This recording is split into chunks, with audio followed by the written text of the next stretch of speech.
Hello, it's Webster and Claire here from Tay FM's Wake Up with Webster. Thank you for checking out the video. This one's a very important one, so we would love it if you liked the video, shared it with as many people as you can, as we look forward to Adoption Week Scotland, which is running from the 20th of November to the 25th. And we're delighted to have our special guest returning once again. It's Eunice from Angus Council Fostering and Adoption. Eunice, welcome. Thank you very much for having me. How are you going to celebrate Adoption Week Scotland then?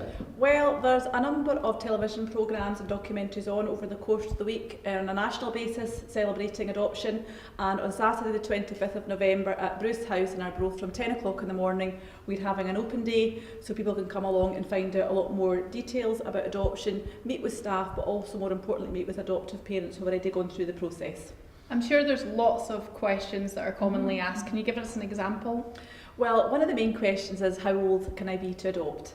And the answer is you have to be no more than 45 years older than the youngest child you're due to adopt. So for example, if you're 47, you can adopt a 2-year-old. If you're 48, you could adopt a 3-year-old.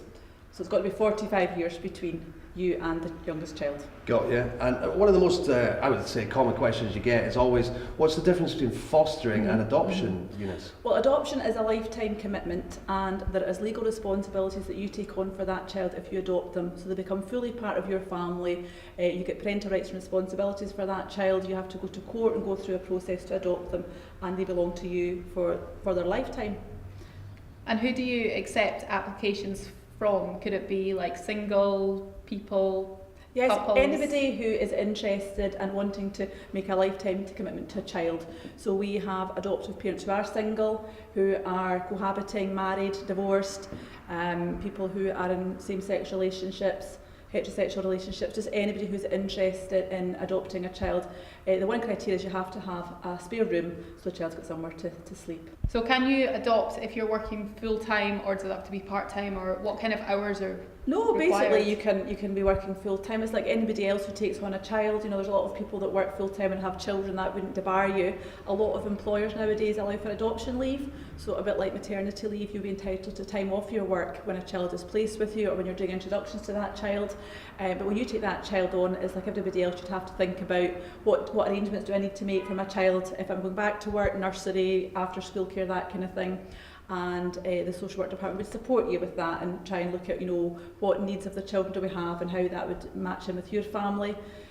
So if there is a child who particularly needs a lot of attention, nurturing, it might not be best to place them with somebody who's full-time, but equally if you're at home for a period of adoption leave, then some of these issues can be addressed at that time. Now, Eunice, I know what it's like to have kids, Yep. and how overwhelming it can be, and when they arrive, like, what do I do? Where does this nappy go? And all kinds of questions pop into your head. But when it comes to adoption, is there support available then? Yes, there is a lot of support available. Adoption, because you're taking on the full responsibility of the child, does not mean that the social work department wouldn't continue to offer you support, and in a lot of cases we do that. So sometimes you'll have ongoing support from a social worker to help you with some of the challenges and issues around a child. We have adoption support groups, so adoptive parents can come together on a regular basis and talk through some of the challenges and issues that they may experience as adoptive parents. We also have a group that meets once a quarter, which is for all the families to come together, so the adoptive parents and the children all come together and meet and do a social activity or just get support from each other. We can also link you to other adoptive parents, so you can just meet up and chat with them about things. So there's a huge network then of help and support. Yes, absolutely. Perfect. And you would never be left on your own. And even if you decide at one point you don't want social work support anymore, that's absolutely fine. But you've also got the opportunity to come back to us in the future. Because we know sometimes when children become teenagers, they can become more challenging, or they might be asking questions about their past. And you can always have the opportunity to come back and just get some support or just check things out. So the big Adoption Week celebration with Angus Council Fostering and Adoption is at Bruce House in Arbroath, and that's on the That's right. 25th of November. But you're also doing a Facebook Live event. We are on Monday the 20th of November at 6 o'clock at the start of Adoption Week. We are doing a Q&A session live on our Adoption and Fostering Facebook page, and it'd be great if anybody could join us then, and you can participate and ask questions and hear more from myself and the manager of the Adoption and Permanence team, more details about adoption. Well, thank you very much. Eunice from Angus Council Fostering and Adoption, thanks for joining us again. Thank you for having me. And please, if you know anyone who's interested at all in any of what we talked about, share this video, like it, and let's spread the news as far as we can. Thank you, Eunice. Thank you.